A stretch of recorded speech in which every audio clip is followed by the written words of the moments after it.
Hey everybody, and welcome this week to Hypnagogia. I know I usually start these games off from the title screen, but I actually kind of like this custom boot screen, so I wanted to show it off. This game's made by Soda Raptor, and they actually went on to make a kind of a spiritual sequel to this game, and I wanted to play this as a little bit of a prequel, warm-up to that game. I just want to have everything Hypnagogia kind of in one place. The sequel being Hypnagogia Boundless Dreams, which is on screen now. What is Hypnagogia? Well, you travel through these kind of dream worlds, and you're looking for crystals or shards of crystals in the sequel, and they have all kinds of very dreamy worlds. As a PlayStation 1 kind of aesthetic has always been dreamy in my opinion, and this is another one of those adrenaline shot type games where it's going to happen real quick, so we might as well get into it, but it's condensed, the whole thing. What else did I want to say? So I guess it's more properly pronounced Hypnagogia, but, well, you know, sometimes it flows a little smoother off the tongue. It's not to disrespect the proper pronunciation. So this is Goji, or Gogi, Goji, we'll say Goji for the Hypnagogia, and he is giving us some basic controls here. Now, he's also letting us know that one bright red crystal is in every dream. Sometimes they're difficult to find, but, you know, the dreams themselves could get weird or surreal. That's that difficulty they're talking about, as they're dreams after all. But at the end of every world, there will be a red crystal that we can collect, and if we collect all of them, I believe the idea is to wake up. So that's what will happen. Hypnagogia, as I believe it is described as, is the state of like not quite being asleep but not quite being awake, basically the transition period. And yeah, every time we knock into one of these little crystals, we get transported to the dream world that they contain, and then while we're in here we have to find a red crystal. These games are so fucking pretty. I'm gonna probably be gushing about them the whole entire time, but you know, while real quick, the main strength of all of these games and the main weakness of all these games kind of are hand in hand. They're more like walking sims, but you know, I say that that's the greatest strength and the greatest kind of weakness at the same time. Anyway, if we run into any of these little hermits, or I'm not sure what you call them, they remind me of monks. They tell him that Goji says hello. Yeah, wow, this game is so pretty. Okay, LSD Dream Emulator was a kind of game where you, like, we're going through these dream worlds, but there wasn't kind of much direction or cohesion to them. Not a lot, especially for the PlayStation 1. But I kind of like this more, you know, focused sort of telling of a dream. So, we're going to have to visit a temple and speak with the Elder Cat. It sits to the east on top of the hill, and we can't miss it. You know, it's just along this main path here. Now, I am going to be going through, I want to show off a couple things. If you're familiar with this game or not, there's an orange person in every level except for the bonus level I'm going to be showing off, and any of the secrets in any of the levels, of which I only think there's one. Welcome to our sanctuary. It's an honor to have you here. Hope you find peace and comfort in the walls. Stay with us as long as you like. So, a very relaxing type of game. I hope that this kind of turns out to be, at least in terms of the Let's Play. The sequel is so much longer, but I like that. So many more dreams and bonus dreams to, you know, play around in. You are a pleasant sight for an old cat. Don't mind me, just keeping the grounds clean. I really like this, guys. Like, I like the look of kind of all of these cats around here. You can see these guys kind of meditating, maybe. I wanted to say praying. I guess either one would cut it.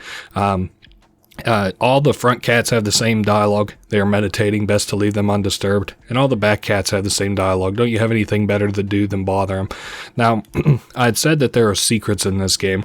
There's one here really, really early on in this kind of dark colored wall. This was the first one that I ever found by myself. You can walk through the wall, and there is this black cat. It actually kind of looks like my grandma's cat a little bit. And you can see like a cat toy here, and if you click square on it, my cat Morty and his favorite string toy. We love you, Morty. Yes, we do. Now, some people have said that that's like a memorial to Morty, and I don't think that's correct. I actually think Morty is still alive and well, because if you wish Morty on the game page where I got this itch, he'll be like, Morty says thank you. So I assume he's still alive. Big black cat on our left as well. Not to ignore him, but many leather-bound books here. Our temple smells of rich mahogany. Ah, man, what a what a feeling that these kind of dream worlds invoke. I don't think I've ever been able to smell anything in a dream, except one time I smelled smoke, and it was from our wood stove. So, another welcome. We're getting welcomed all around here. Welcome to the Sacred Tower, Restful One. Us being the Restful One, we're the dreamer, the sleeper. I wish to make a trade with you. I haven't eaten all day and grow very hungry. So, you can kind of see where we're going here. We'll be trading them a fish, at least a fish, and in return, they will guide us to the crystal which we seek. Now, what's kind of cool about this game, and it's what I feel is a weakness and the strength, is that pretty well every time that you interact with like a big point in the story, like that there we talked to that black cat, everybody gets new dialogue. Now you might not know that though, unless you've kind of played the game before. Helping our elder with a small task, how noble. They're busy people. We should speak to one of the other monks in the garden below. So just basically, this level is real simple in that we go right through it and then backtrack all the way to the beginning and then right back through it again. I hear gossip of a task that you've been given by the elder, blah, blah, blah. So we should try speaking to the welcoming monk. It's kind of funny. He's a little bit further down, I think, than he was originally. Yes, down this way, I think near where Goji was at the beginning of this level. This game is also kind of cool because there's a notepad that has the developer's inspiration for every level's dream sequence, which is really cool. So if you play this game, be sure to dig around in the files for that. I might also maybe just put a picture of it here, like what the notepad looks like so you can see him. I believe I can show you the right direction. So he's talking about for our fish. I keep a small bundle of fish for snacking when I get hungry. Look under the ramp leading towards the temple. Take as much as you like. He's got plenty to spare. So I said in every level, there's an orange guy that we can see. And then I'm not sure quite how well you'll be able to see this. It's okay if you can't, because we'll get a closer view of him later. But for this level, that's where he's at, is right above us from the beginning of this level, over top, looking down on us. I don't know. He's, I can't believe the first time that I played through this game, I missed him. Now, you might think the ramp he's talking about leading to the temple is that ramp there, or this ramp here, but it's actually not until we get into this area. It's that ramp we can see dead ahead. And we can navigate to the little fish stash he was talking about by going on this side. And this actually doesn't open up until you've talked to him. I really like the look of these fish a lot. They look like a toy for a cat almost. I can't put my finger on what exactly, but we take the whole bundle. We just go ahead and take them all. The elder told us to take as many as we like because he had a lot. Now he has none. I suppose it's his own fault for being so generous. Yeah, I like that these also float too. That's like really cool. Obviously, they're in the shape of a cat's head. And I don't know. I think this game, if this guy is nothing else, he's an incredibly good environmental artist, and then of course character model artist, at least for the retro aesthetic. I haven't seen anything where they make new stuff. I think they make kind of like some what do they call it, where you like draw animals as people, and not like furry art necessarily, but anthro art. Let's see. So we gave them the fish, and they are giving us a path forward through these stones that are over top of us. We now have a this platform that we can climb up. Also, you can see him there with all of the fish. Yeah, I just think across all these worlds that they're so pretty, and really that's all that I can kind of gush about. Well, not all that I can gush about, but one of the main things, because I kind of think about it and like why I like old PlayStation graphics a little bit, and it's because you're conveying something complicated through like a simplistic sort of look as PlayStation 1 graphics were, because you couldn't really process as much as you can nowadays. A blade of grass can have fucking 10,000 polygons now, but back then you can make a field of grass for maybe 100 polygons. I don't want to get outside of my element here. I'm no game dev, but we're in a different kind of world now. Let's see. Not often we get to see a sunrise, so this is more of one of the in a lot of this guy's games, Soda Raptor's games, at least in the Hypnagogia games, it has these moments that you're kind of supposed to reflect on sort of where you're at and what you're doing and stuff.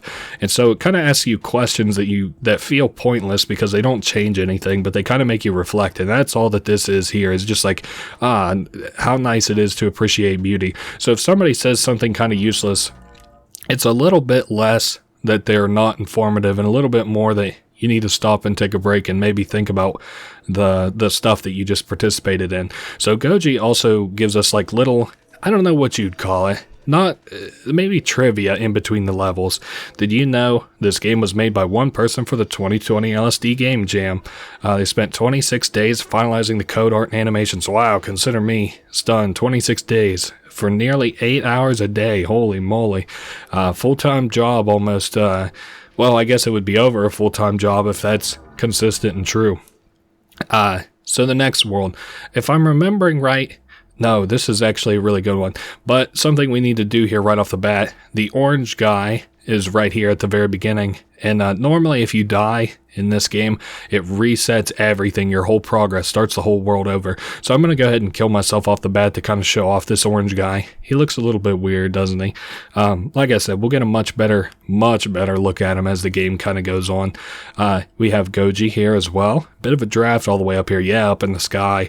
Kind of reminds me a little bit. Everybody talks about the, what's it called? Fruitigear arrow, whatever you call it.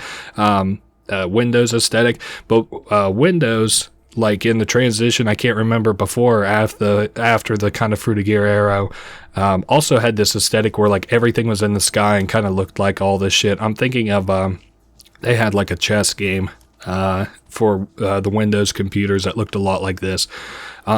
We have these different god statues. I don't think they're real gods. I think they're just gods within the story. And then these are wind chimes that you can talk to too. Are you up here because you have lots of worries too? This is a level that I think is wholly about kind of just relaxing. Maybe just reading what's sort of around. I like the look of it. It's a little bit too bright. By the way, this isn't supposed to be just like a breakdown of every level. It's a full playthrough, but I kind of have a lot to say about it, which includes criticisms and things that I like about every level and stuff. Yeah, I don't know. And it's not necessarily like this level is still really good. Probably one of my least favorite, but there are 8 levels in total in this game. I don't really like the later dark ones though. And then what's this wind chime have to say? Clouds are underappreciated. Yeah, this is a lot of dick riding for clouds. I mean, get over clouds. They've been around here forever. What's this one? Gaius is a greatly esteemed and hugely obeyed god. Property, nature, and birth are dominant elements of this divine being. Wow. How interesting. I don't know. The only thing is, like with these characters, is that they don't really re-show up in anything. They're dreams, so there's no real kind of point to remembering them or thinking too hard about them. I like this chime because of course he's all kinds of different colors, and we're pretty far from home. He says, if you wish to proceed, you must face a challenge. We have to fight to the death in a battle of epic proportions. Nah, it's not that kind of game. Instead, we have like a little puzzle we have to solve, or maybe it's more like a riddle. We have to talk to his brother, who looks like him, only smaller. A kind of small detail about this level, if I can show it off, is you can actually climb up these pillars and end up on top here. And you can do some more platforming if you like. There's nothing to gain from it though. I only discovered that because I just could not find the orange guy in this level for the fucking life of me. And I was looking everywhere. And then so finally I found him at the beginning of the level. More wind chimes. I'm not normally a fan of big heights. Gives me the chills. Ugh. Yeah, no doubt. I don't really get scared of heights so much, but sometimes, like, I don't know, it's not heights. Like, heights don't scare me, but I have that intrusive thought every time that I kind of like look down like that, and I'm like, what if I fell? And I'm like, what if I lose my balance? What if I lose my grip on, like, maybe it's like a ladder I'm on or something. And I'm like, oh fuck, that's what makes me sick. So here's the smaller wind chime. I'll call her wind chime. he talked to his older brother, and he says, what is it, a riddle or a question, or guess the correct answer to his riddle. Before you are 4 statues. The question is, which one of these divine beings' principal elements are answers, riddles, and life? So much like his question, we have to figure out which one is the one for answers, riddles, and life. Now, if I'm remembering right, it should be this purple one. A deeply celebrated god, not the correct statue, but what I will say is that you can keep just guessing until you get the right statue. Middle believed the best answers to life's questions were solved through riddles. Then you re-talk to this chime. Like I said, you don't really get penalized for kind of having the wrong answer there. Thank God. That continues on to the next game too. Like if you answer somebody incorrectly, you don't ever get heavily penalized for it. You might have to restart like a dialogue tree or something. But that's the end of this level. Kind of short, kind of sweet. Maybe less direction, but less needed direction, and also way brighter that level. So let's talk to Goji and maybe get our little trivia fact for this level. There are secret areas hidden here and there throughout the dreams for you to explore. Look for walls with significantly different textures. So, I can only think of 2 points in the game in which that's used, and the first one was in that level we were just in.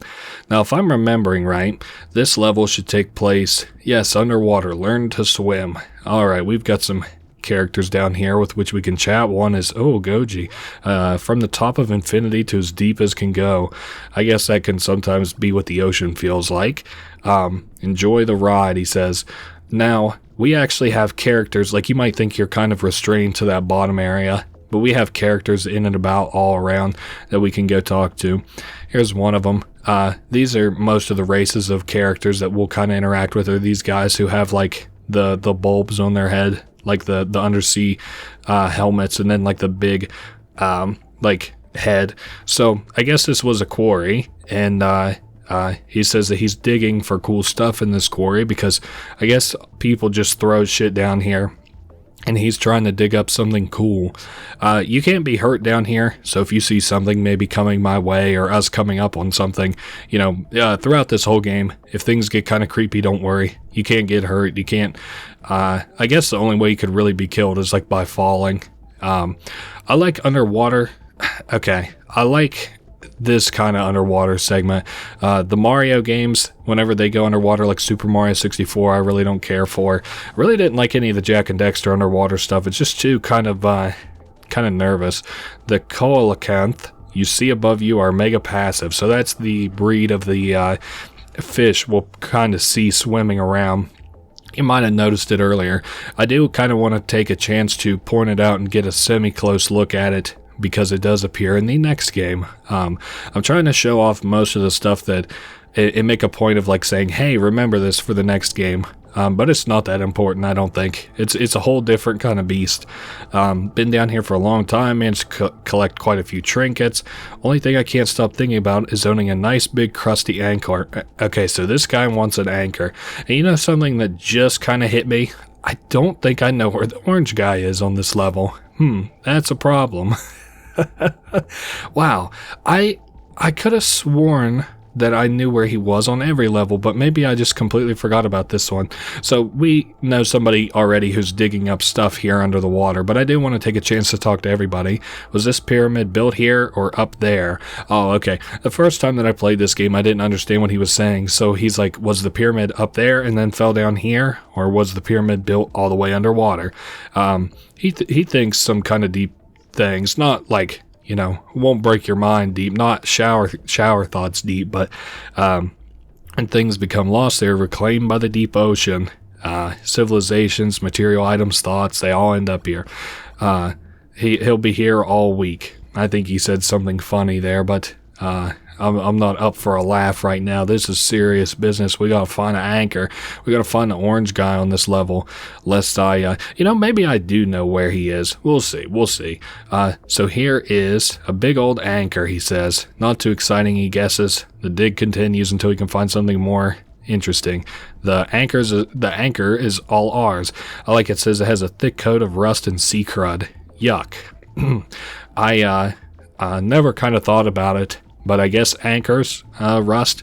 I always kind of figured between the well, I didn't know that it was made out of a material that could rust, but I don't understand a lot of chemistry, things like that. Obviously, I understand like the rust on my vehicle and stuff, but I never thought too much about what an anchor is made out of.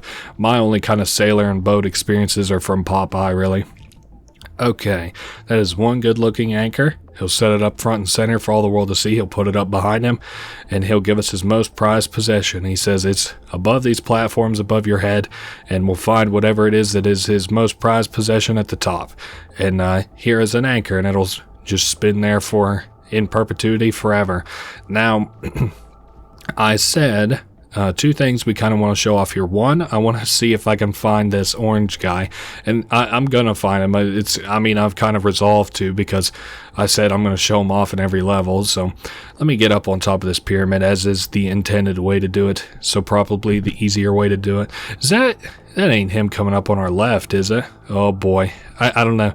We're now kind of triggering my underwater shit. Not like I get triggered by underwater shit. Yeah, there he is. It's just like, I don't know, underwater is kind of eerie to me. I think that's him. Yeah, he's got like the little white mask, and he's kind of waving back and forth. So there he is. You're probably meant to maybe see him as you're kind of climbing this platform. Where's a little... Oh, okay, that's not the fish. I thought that was the fish. Let's maybe get a little higher so we can see that little swimming fish. I don't know. All of a sudden the draw distance is kind of kicking in as we get a little higher here and making me a little bit maybe seasick, a little nervous. Oh, there it is. It's kind of swimming around. I did want a closer look at it so that we can kind of see it whenever it appears in the next game. I think our best bet would probably be somewhere like, fuck it, let's just maybe get a little closer. Yeah, that's definitely the orange guy. I see him up there.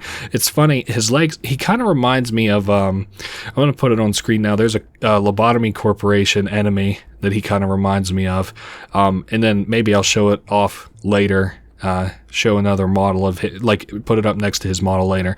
So that is the big fish. I remember it because it's got big teeth, chunky teeth, and then like a big singular eye. Well, not big singular eye, but like the eye is like a big circle with just a black dot in the middle. You know how like people have irises like on the inside that gives them their color? Well, he doesn't have that. He's just got like a black dot in the center of his eye. So we're continuing on here. We have one more guy to talk to. I think I've spent enough time underwater here. Let's see what he has to say. I'm winded. What brings you up here? Trying to check out the weird artifact? Fair enough. Don't mind me. I'll just be enjoying the foggy scenery. Well... props to you for being able to enjoy foggy underwater stuff. I'm not personally a big fan of it. But there's the artifact, that guy's prized possession, and that will put us at 3 out of 8.5, because I think there's technically like a little half artifact that we can pick up too. So 1, 2, 3... We're back here in the Dream Hub. Nope, 4. So obviously I should have thought we're on the 4th level. Too easy to fall off here and die. I like that I think that's kind of fixed in the... no, that's not fixed in the next game now that I'm thinking about it. The dev is a huge fan of 90s 3D games. Now, their list of favorite titles is actually pretty cool. Mega Man Legends, Mario 64, Silent Hill, and LSD Dream Emulator. I only have played Mario 64 and Silent Hill, I think. Watched a lot on all the other stuff, and I haven't really played all that many Silent Hills either, but there's actually some, well, not references, but you can definitely feel the inspirations for most of those games in these levels. Okay, that is in Chinese. Do not fear the mind labyrinth. It is only a singular passage. So I want to show something off here. Very funny. This apparently this guy, I was reading the notepad I was talking about where he gives his thoughts. Apparently he saw his dad, and he kind of looked like this, just big, bulbous, and I forget if he had long ears or a big nose. But that was kind of at least part of the inspiration for this level. You're going to help me trim these hedges? Don't bother. If there's one thing I don't need, it's someone messing things up. He's funny. Back in my day, we landscaped till the sun came up. So these guys, I think, kind of talk like a dad. At least that one does. And we can talk to Goji here.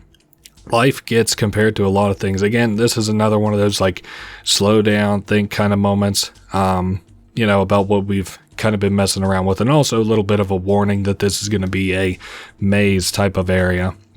So how this maze works is it's like a ping pong table, sort of, or maybe more like just Pong, in that you go all the way until you can't go anymore, and then you backtrack and you go all the way the other way. And there's 2 ways to go. If lost or confused, please call your guardian. I don't really get what it's saying in all this. It really doesn't matter. So let's head all the way over this way. And there's this guy who's asleep. He's chilling. He's just this purple dude. I'm so tired, so sleepy, so comfy. You should find another way. Oh, man. All right. Yeah, you got it. We'll find another way. So then we travel this other way. And I think this is the new area that we've opened up. Now I'm kind of thinking that there might be 3 paths we can go on. Or no, maybe just the 2. I don't know. The maze is always kind of dreamy because you like go from one side to the other and then back to the other and then back to the other, I feel. So I think this signpost here, let's take a look. It says the orange figure watches you while you dream. All right. And then coincidentally, from this angle, we can actually see that orange guy looking over us. So I felt like that was kind of your tip to start looking out for him in levels. And then you can, as a fun little added bonus, you can go back to previous levels you've been on and be like, oh shit, yeah, he was watching me this whole time. I think probably the hardest place to find him is on that second, like little air level or whatever. Now, let's go, I think this way. Oh yes, we can read a sort of funny note here. And it says, indigenous maze plants, do not touch or lick. And then you can interact with them. You lick the maze plant, shame on you.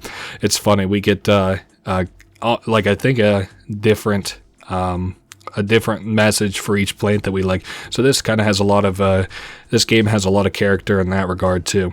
You look like someone who can't get where they need to be. Let me guess, my brother's in the way again. Yep, I'll have a move for you. Thank you, sir. I also hear on the other side of him that guy clipping away at that shrub. So now we head back over to where that guy was asleep before. And if we talk to him, he's like, oh, I was in your way. Like, oh, sorry, man, I get tired and I fall asleep. He's like a Snorlax a little bit. He'll make it up to us with a gift. So he gives us an old skeleton key, which we can go ahead and pick up as we saw a locked chest earlier. And we'll just go ahead and bounce right back over to that other side and make the best use of our time as possible.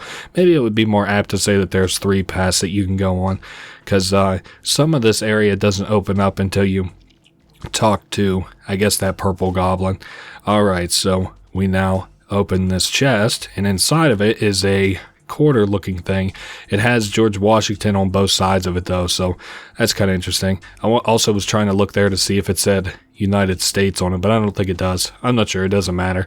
I just like that it's a quarter with his face on either side of it. Alright, heading back to where we saw that sleeping goblin before, and they call them goblins, but holy schmoly, they're big. Here's some more of these indigenous plants. You touch the maze plant. Was that satisfying to you, criminal? And I think, let's see, you bother the maze plant because you have nothing better to do. And how about, I don't think, oh, maybe we can. No, just a no. Offer a coin and your wish will come true. So you could try to go further on here, but there's like this locked gate. A sturdy metal gate blocks your path. You try opening it, but it doesn't budge. So then you take your coin and you throw it into the fountain. Your wish will forever remain a secret. You know, it says that, but the gate is gone. So you can kind of infer at least that you wished for the gate to be gone, which is a funny, simple wish to make. You could have wished for anything. All right, this is where one path ends, 3 branch from it. I guess maybe that was supposed to be our hint for earlier, or at least maybe a retroactive of what we were doing in this maze. It doesn't matter, because I believe we're very nearly done. This is a pretty short level compared to the other ones. No real secrets beside that orange guy, of course. So that was the 4th level. We've got 4 and a bonus left, so we're kind of halfway through. Like I said, adrenaline shot type of game, very quick, very to the point. I just kind of wanted to have a let's play out there that's like a good let's play of both of these games that shows off all the secrets, and that's a sort of tentative thing. Did you know I was the first model the dev made? Oh, wow. I forgot about that even here and now. They wanted to have like an Alice in Wonderland type of thing, a little white rabbit leading you through these levels. Okay, you pronounce it Hypnagogia. Well, yeah, I know that I've been pronouncing it wrong, and I pronounced it kind of wrong there at the beginning, and it's not to be willful and not do it right. It's just Well, I tell people, sometimes people say, like people I talk to, they're like, what should I call you? Should I call you Dirk or Dr. Dirk? What do you prefer? I'm like, how about you just call me whatever you can remember? Well, I can remember the pronunciation as Hypnagogia.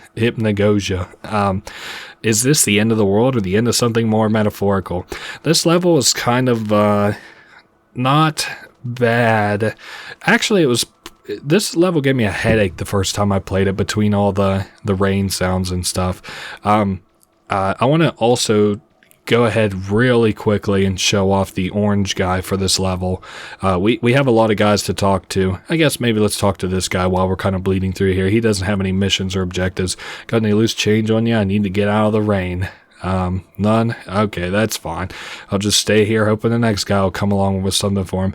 I should have read the note on this one because I don't really understand what this level is supposed to be. I see like the architecture and stuff looks kind of weird, but these weird guys that are almost look like they're in kind of shitty track suits are all around. So there's the orange guy on this level. Again, we'll get a closer look at him very soon. So don't be too worried that we can't really get a good look at him. We won't last long this close to our breaking point. Take it from me, man. I mean, look at the state we live in. It's rough. We all need to wake up and face reality. Yeah, I really... a bunch of these guys are like downers. I don't know. My initial impression is obviously like a city with weird geometry, as there's no city that looks like that, or there shouldn't be. But the people in this city they talk in a very weird way. They talk kind of about real world things, but like in a negative light, I guess. As long as I stay here, I stay warm, near the fire. You can't have any, wish I could give you some, but I can't. You see, like, it's a guy who's like not necessarily greedy, but he's like, I have to live, so I have to have the fire all to myself. It's dreamy, I guess you could say. So, as is this game. So then we have this guy. He's actually kind of important to this level anyway. He said, I lost nearly everything after the flood. It's been raining for days anyway. Left the house in shambles. All he has left is a chair and a bunch of soggy books, and only one which is legible, which is a dictionary. Maybe they'll be worth something to somebody once he gets back on his feet. So, I don't know.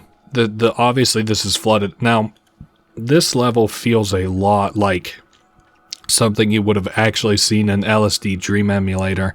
I'm thinking of a lot of places where you run into the Hat Man, if I'm not mistaken. There's so much garbage strewn about all the time. The floor you're walking on right now, made of garbage. These clothes I'm wearing, complete garbage. Why bother recycling out trash when we can just make new trash? I guess fair enough. Okay, and I think this guy is the other half of the quest for this level. There's an overwhelming amount of ways to keep ourselves entertained. And then this seems to be like another kind of criticism on like, oh, there's so much you can do, but when's the last time you sat back and read a good old book? And I don't know how much of this to take literal. I mean, it's hard to make a character that's completely unrelated to yourself, though. So maybe this is just their sort of impression of like somebody who doesn't like that there's so many ways to keep yourself entertained these days. And so they're saying that people largely don't feel pleasure in reading books anymore. So he wants a book. We're looking for a book. I can sell you my dictionary. Well, we got no money. He says, fuck it anyway. I never learned anything from it. It's a dictionary after all. So you can see this here. I think this model is actually used for the art galleries in the next game. So that's something kind of cool that you can remember. Something I was also wondering that I wanted to try is, can I get on top of, I can't jump after I've jumped once on that. Some of the geometry you can, like those pillars in the cloud level. Some of the other geometry like that there was too steep. So then we have this guy here. Again, he's like, is this your idea of a joke, a dictionary? Wasn't what I had in mind, but better than nothing. He says, if nothing else, it'll make good kindling. So, at the end of the town is a structure covered in graffiti. It's been there a long time. Everyone says they've seen some kind of shining object at the end of it, so you can probably infer what that might be.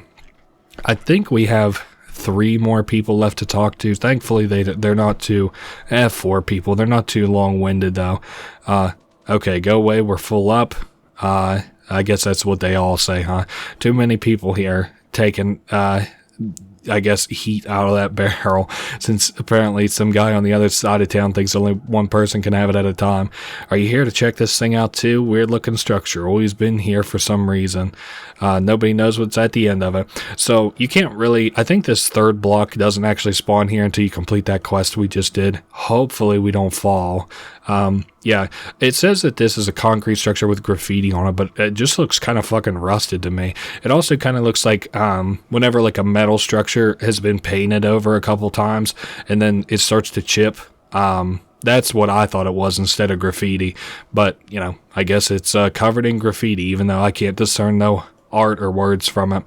Okay, and I don't think there's anything else to see. It's just really kind of dark and dreary around in this water world. I guess there's also like the waterfall there, which is something to see. All right, let's get out of this world. I also haven't mentioned it yet, but I do want to show something on the pause menu here. So you can see we have 5 out of 8 of the gems, the artifacts or whatever. And it also has like this little transition up at the top from upper to downer. I assume that that's supposed to be the feel for the levels generally as you travel through them. That was something that was also in LSD Dream Emulator, the original game, but not necessarily in that kind of way. Also, is this platform getting taller? If it is, it's something I didn't notice until this playthrough. I think it is, though. But yeah, the original LSD Dream Emulator had like, I wish I could really understand it, because I haven't even been able to have it explained to me very well, but it had like all these different gameplay aspects of it, and one of them was like how upper or downer your dream was and feel. Hypnagogia is a term to describe the transition between wakefulness and sleep. During this state, people have experienced strange hallucination, lucid dreams, but scariest of all, sleep paralysis. Something kind of interesting is the developer of this game actually suffers from sleep paralysis. And I'm kind of debating, maybe, I don't know, how sensitive are you to cognito hazards? If you don't think you would like what I say, maybe skip forward 40 seconds or something. But I have heard tell that sleep paralysis is actually a thing that, like, if you know about it, you're more prone to sleep paralysis. So a lot of people go through their whole lives never having heard of it, but then all of a sudden they hear about sleep paralysis and then they start experiencing it. I don't know. Ooh, the clock hands are stuck at 12:01. You can still hear the ticking of the pendulum. What a nice little tiny rhyme. Anyway, so like, I don't know. I thankfully have never had that problem. I was watching a documentary on it. It's like Shadow People, Jinns, and Sleep Demons or some shit like that. It had a huge long name, the documentary. And it was one of those shitty quick shot A&E kind of things. But yeah, I don't know. Anyway, I said 40 seconds. So here's like a guy who's watching television, and I don't really understand the stream very much. I can usually kind of parse the other ones a little bit, but I still watch my old favorite shows every chance I get on repeat all day. So maybe this is kind of like the unhealthy parts of your brain a little bit, but that's not quite right. I also sort of thought maybe it was like an asylum type deal, maybe. Where it like sections off pieces of your brain, like kind of imagine this, the unhealthy parts of your brain. Ever feel like you've been stuck somewhere for forever? And it's like the exit's right behind me, but I can't see it. So it's like this part of your brain is like the part that's like, you're stuck in a rut when the exit's right behind you. It's like, maybe you're hung up on something, for example, and it's like, well, just forget about it. And it's like, well, I can't do that. It's not visible to me. And then this one here is like, I still watch my old favorite shows every chance I get on repeat. I can tune out all the bad noise that surrounds me. I don't care how much it melts my brain. So I guess it's like, kind of the same sort of idea. Like you just spin your wheels for so long and, you become like a person that, you tune yourself out by like digging a hole in the ground and putting your head in there, which is watching the same shit all the time. I have everything I need here. It's my perfect private paradise. This is another room I don't understand. Sharing it with other people just leaves me vulnerable, so I don't want that. It's happened before, it'll happen again. Why bother risking it? Something I kind of like about this room, but again don't understand, is that you can see down here into what looks like another room with 2 beds. I thought it was a mirror at first, but obviously you can't see yourself, and it's glass. It's a window. Now we have this guy laying on the bed. He seems fine. Endless channels, media, sounds, it all gets mushy after a while. He wants something to listen to, a new sort of sound, maybe if he had a radio or something. Will we help fill the void, his void, with, passion, I guess. I guess this is a mirror, more like it. At least we can't see ourselves still. It's kind of weird because you can see yourself in cutscenes in the sequel game, but I don't think in mirror segments. Maybe I'm misremembering. I haven't actually played the entire sequel, but I know it's like I played through, I don't know, an hour and a half of it recently. With the bonus levels, it's actually going to shore up to be a pretty long Let's Play. So, all right, so we've got a radio here in the middle of a kind of like a ballroom a little bit. Not a ballroom. That's not quite right, like a stage a little bit. Tuning it doesn't do anything. It's stuck on the same frequency. Okay, thankfully there's no points at which you like get jump scared. There's just sometimes eeriness, and then I don't know, that's it really. So we head back. We have that radio, and we can take it to a person who's trying to listen to some new sounds. And who is that? Well, some soothing sounds. I feel a little more complete than before. Maybe I can sleep again. Well, that's nice. And he hopes this noise suits us too. So all that really does, I'm pretty sure, is just make it so we can continue on. So whereas before this went forward and then branched off, we now can go to the right and continue on. Also, in case I didn't mention it, looks like the door's lock is broken. There's two different dialogues, one where the door's painted on, one where the lock is broken. There's a platform that goes up and down here. I think there's two, there's at least three in this little, I don't know, elevator area. But there's one kind of further on too. So it looks like four of these little platform things in total. You're not missing anything outside of the, those little cages. You can't really see anything outside of them. Maybe like some of the floor, sort of. The same kind of floors we saw in here, but at this point, like, things are kind of blending together so much that, it's not really worth thinking all that much about.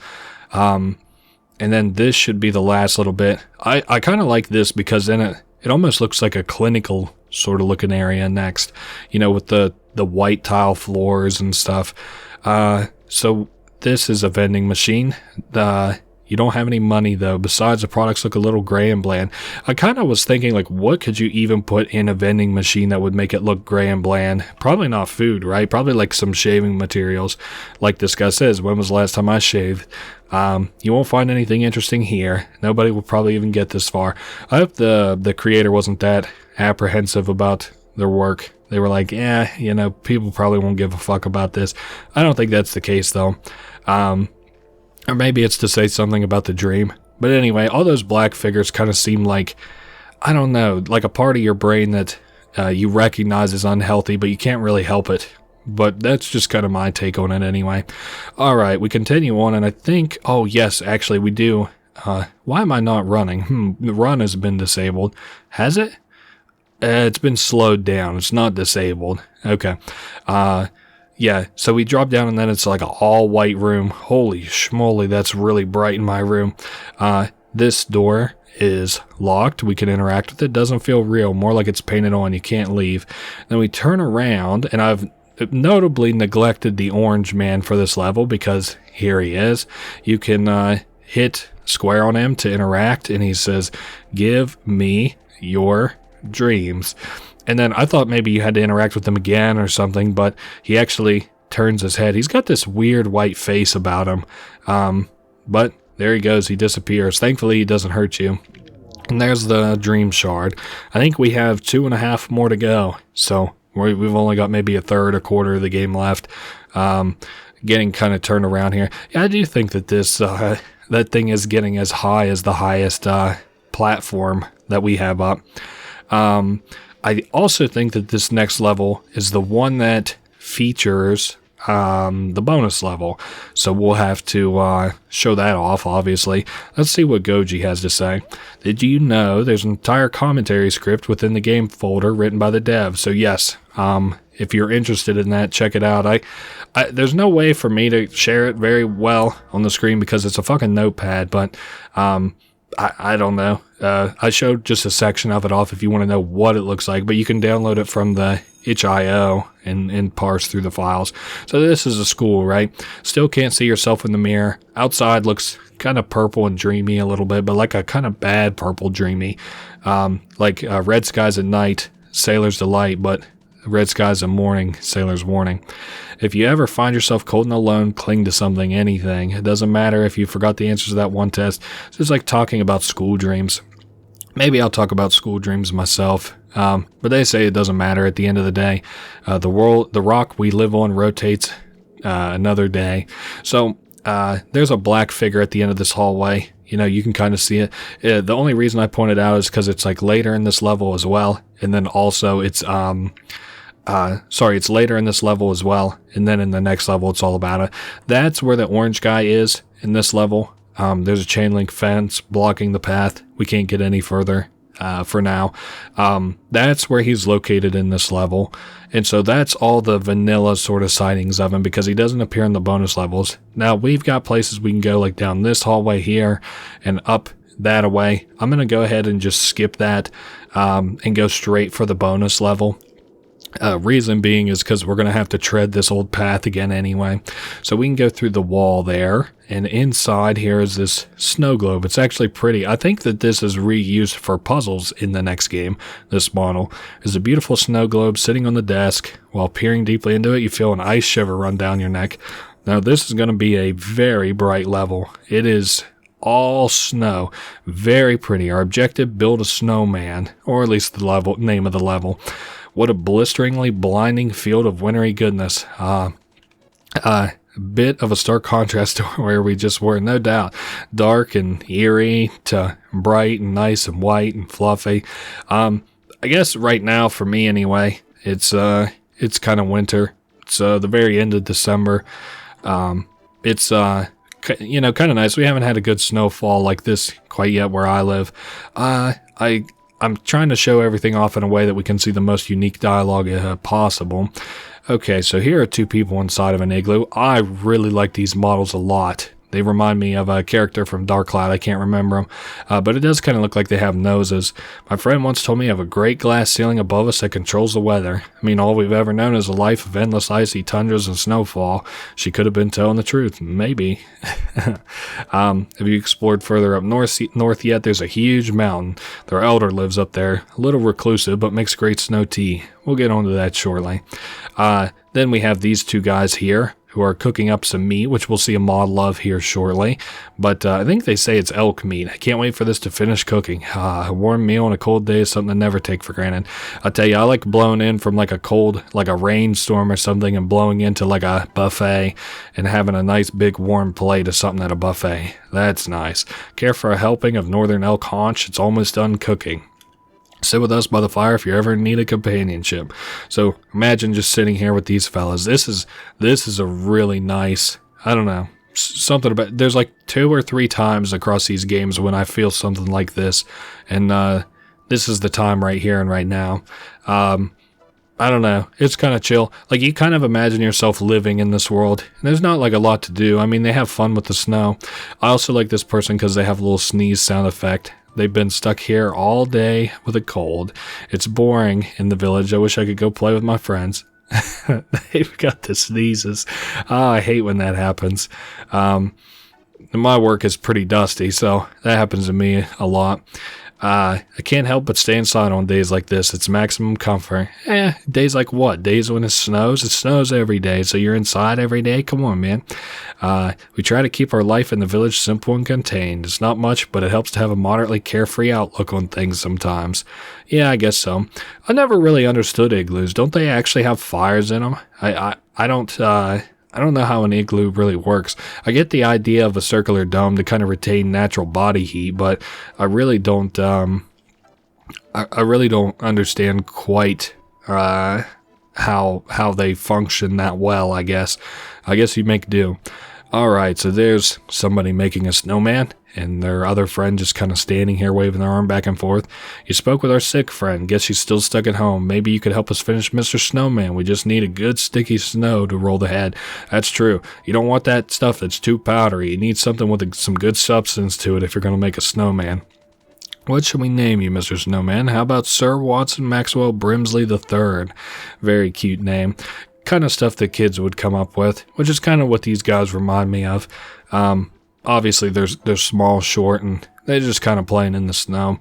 Like these people here who are making snow angels. They're not very good at it. Come on, it's not that hard. We just need an excuse to fall into a snowbank, though. Does this guy say the same thing? They say they could lay here all day. I've been used to the cold my whole life, so it's comfortable. Besides, he doesn't like to walk around in the snow every so often. That's true.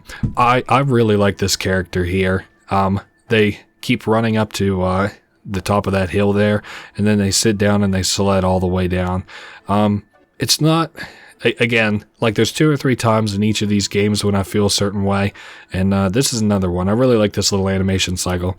Trying to break my record for most times sledded downhill with no sled. So far, I think I'm on number 1,000. Okay, maybe I'm exaggerating. Well, you have fun with that. You make a new PB, a new personal best. Figure out maybe aim for 2,000 and then call it a day. So we need a sticky snow, right? So we might as well kick this snow down off of the cliff here. It'll gather a little bit of snow on its way down, an appropriate amount of snow for a head, and then we'll pick it back up. The ball's collected enough snow that it's fit for a snowman.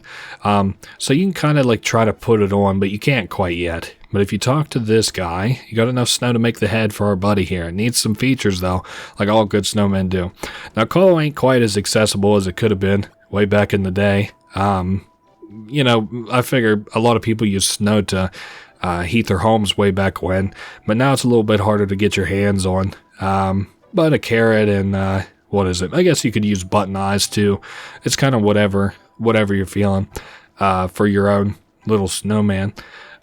So they said that we need to talk to the sick character because they have all the decorations. Well, it's a great looking snowball. Well, it's more like a snow boulder at this point. Put the carrot and a bunch of buttons on it, and they should give him a cute face. I'll tell you, nothing looks kind of uglier, though, than a sort of melted snowman that's covered in buttons. I remember there was a snowman that stood a really long time because they made it really big one year near where I live. And and it lasted such a long time, long after the snow on the ground was gone. Maybe not long after, but a while after. And that thing had like a mishmash of different colored buttons on it. And I just remember as it started melting, it looked really ugly. But I was always kind of proud of that snowman for sort of standing there for so long. And there it is. The snowman has been made. And with that, they've directed us on top of this mountain. So I guess we might as well get done and over with this level, huh? Yeah, this is a pretty chill level. If there was a game that was made up entirely of levels like this, it would kind of bleed a little bit too much into like a children's game, like an edutainment game. But it's kind of a nice little break from the little just dream exploring we've been doing. Yeah, I don't know. It's really pretty. Kind of reminds me of some of the little kid games that I had for the PlayStation 1. I'm thinking, obviously, Elmo's Number Journey is one that I had for the PlayStation 1. And then, what was the other game I was thinking? Oh, yeah, the Bob the Builder game. Even though that one's like a little bit more, I don't know. I think it's got a lot of pre-rendered shit in it, actually. I don't remember too much about that game. That game kind of got scratched pretty early on in the life cycle of me playing games. So we can look at this here. It looks like a little maybe bucket of boiling something. And there's the elder. It's a lady. What's this? A strange visitor from a faraway land come to my mountaintop hut? How interesting. Surely you didn't make this trip all the way up here for nothing. Would you fetch me my tea? Oh, yes, we can certainly do that. This bucket you've got over the fire here, pot of tea. It don't look quite green enough, but, well, I mean, whatever color. Maybe a dark brown. It's kind of whatever you like for your tea, really. I feel like a light green tea is less, maybe thick and less sweet than a dark brown tea. Of course, this elder says they know why we're here, and they're happy to give us an artifact, piece of the artifact, however you feel it. Now, this one's kind of cool, though, because this one is a different color than all the other ones. So, you know, even at the beginning, they said they're red crystals. Outside, we'll find a crystal that is actually not red, which is reflected in the bonus level select that we'll get here shortly. Yeah, you can kind of see it there. It's blue instead of red. Doesn't really mean anything by my estimation. It's not reflected in the later games, that kind of deal. So, anyway, we get dropped back here in the school. I don't think it saves our progress. That also scared the shit out of me, that mannequin. Let's just, I guess, try and progress forward. Do the proper progression we have to. So here are vending machines. They are full of snacks, but we need money to buy anything. It doesn't look very appetizing to us, though. Inside of this room, something that's kind of eerie is like, you know, obviously inspired by like Silent Hill. It feels like the fans and the light. I'm trying to think of the maybe proper word for it, but. And then the mannequins, I had a hard time understanding if they were supposed to be the teachers or the students, because that one just looks off empty into space. This one says misses its friends. So the only way I could think they could miss their friends, although I suppose you could as a kid too, is if you were an adult and you were thinking back to your time in a school maybe. Oh shit, that coin I don't think is supposed to be here yet, but that's fine. This lifeless mannequin wants to go home. And then we have another mannequin over here. This lifeless mannequin feels unfulfilled. I don't know, maybe it's like how people sort of feel about school as an adult. You know, it's funny, I had a sort of nightmares, not nightmares, but I used to have dreams about school after I got out of it, where I struggled really hard with school in the dream. And then I was like, you know what, fuck this, I already have my degree. I'm not sticking around for this. And which is funny, because I never had any trouble with any teachers that were unwilling to help me. I guess maybe it was a thing I was always worried about. You're not able to discern by its appearance what animal it may have come from. So that meat that those kids were kind of cooking, this sort of looks like it. That mannequin we passed down here is a hungry mannequin, and it wants something to eat. Well, we just got a little slab of meat for it to eat. You give the hunk of meat to the mannequin. The lifeless mannequin is tired now. You feel a wave of intense foreboding overtake your body.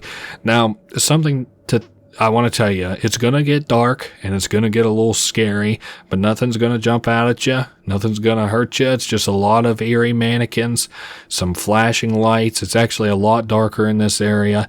Again, you don't have to worry about anything. I guess technically here's like a little bit of a bloody mannequin. I forget. Nope, we can't interact with it.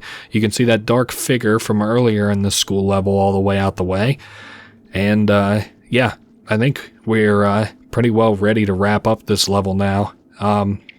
We've got some platforming here. Please, dear God, don't make me die and have to redo this.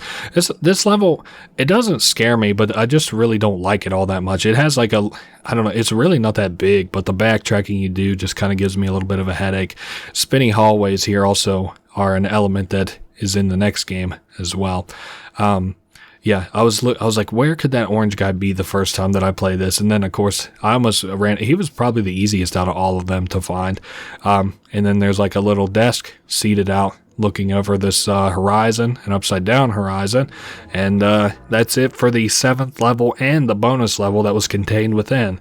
Now it's only into the 8th level, the final level, the darkest and probably dreariest level, and maybe, depending on how you feel about it, also the scariest level. I know that last level was also kind of spooky, but this level also gave me, I don't know, it makes me a little motion sick, actually. It's not bad. It's just like, I don't know. Again, makes me just a little motion sick. So here's Goji. Did you know the dev has other games they made you can play for free on their itch.io page? If you're enjoying this experience so far, they'd love if you tried out their other ones too. I actually like their paid games. I only have bought the Hypnagogia Boundless Dreams, but they have another one where you take pictures in this like low poly world, and I kind of like that one. I haven't bought that game yet though. It's on my wish list. It looks nice. Okay, they're trying to keep you from waking up. I won't let them. This passage of wakefulness must be protected at all costs. Whatever it takes, don't listen or look at them. Focus your mind and clear your thoughts. You'll wake up soon. Okay, so after we talk to him, we're free to continue down this area here.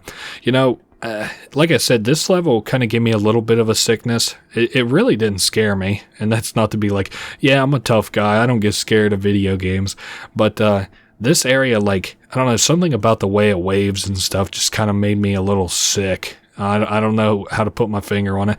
I also got kind of lost. You can see like the black figures kind of hanging about. So this looks like the end of the level, right? But as we get close, it disappears. And I think this area actually gets replaced by, some different platforms anyway. So hanging off of some of these little walls or those black figures, I know we cannot see them. Trust me, we'll get a closer look at them later. But there's like one of them. Again, I know you really can't see it all that well. That are kind of just hanging off of the edges there. If you talk to these people who are kind of caged members of the other dreams that we had, they're like, is this even still a dream? I'm feeling hot and uncomfortable. I don't know. Maybe this is the devs' sort of experience with, sleep paralysis. You cannot leave, says this guy here. And that's about the best and closest kind of look we can get at this. I know that between bit rate and just the nature of what it is, you probably aren't going to ever be able to see these very well, except maybe if you play it for yourself, but that's the best shot you're probably going to get around here. Please join us, he says. And this is one of those guys from the water world. Why am I here? What did I do wrong? I did everything right. Why are the walls closing in? Oh man, how unfortunate, I guess. I really don't kind of get these guys. Do not continue. And after we talk to him, it drops that. But this is the water guy. I like that he has the light on his head still. I don't belong here, but where do I belong? I don't remember. The air is thick and damp. It's getting hard to breathe.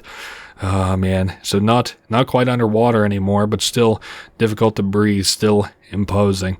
So our orange guy for this level is flanked on either side by these black figures. You think you're safe. You think you'll wake up. Oh, man, this is awful eerie. You'll end up back here again the next time you fall asleep.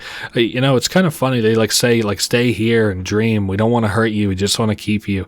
I don't know. I really don't kind of understand. I think they take a different direction with it in the subsequent game. But this nightmare will be eaten. Oh, okay, fair enough. So there went the orange guy. And that should be the last time that we'll see him.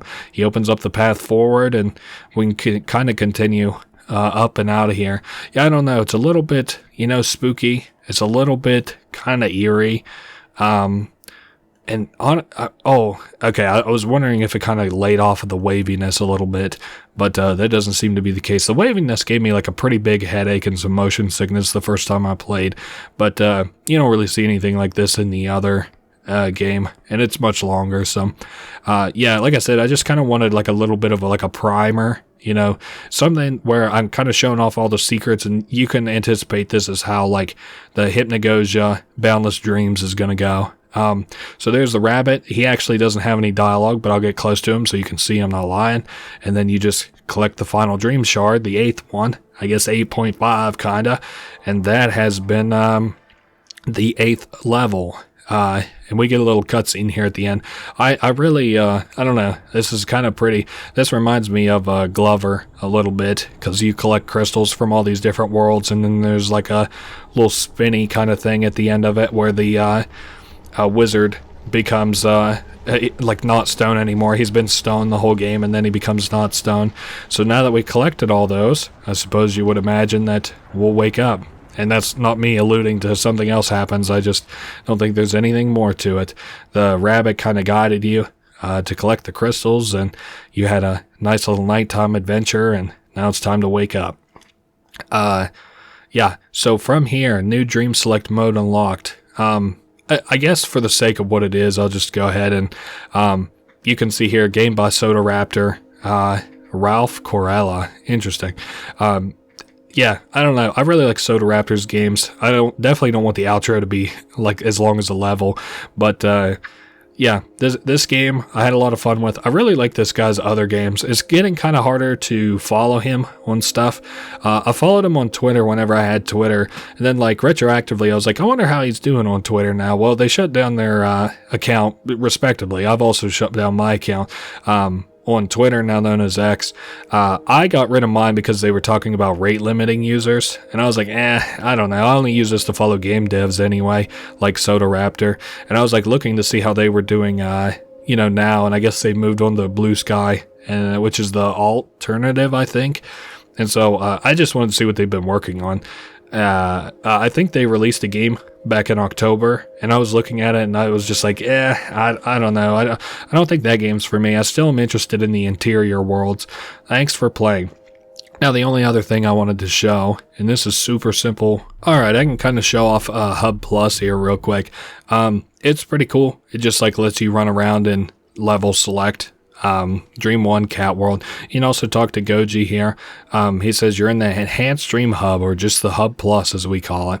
Here you can jump into any level you want, whenever you want. Just read each crystal to know which one you're jumping into. I guess like, this one here is what, the fifth one? No, the fourth one, Maze World. And then you can see what the bonus level kind of crystal looks like right here. Secret Dream Snow World. And that's really it to this game. Again, this is kind of primer for... I plan on playing Hypnagogia Boundless Dreams and doing like a pretty comprehensive Let's Play on it, showing off all the secrets and stuff, because it is chock full of them.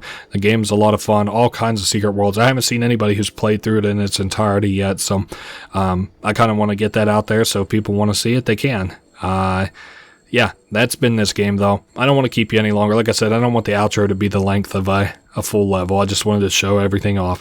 And that's been Hypnagogia Basic. I will see you all next week. Later.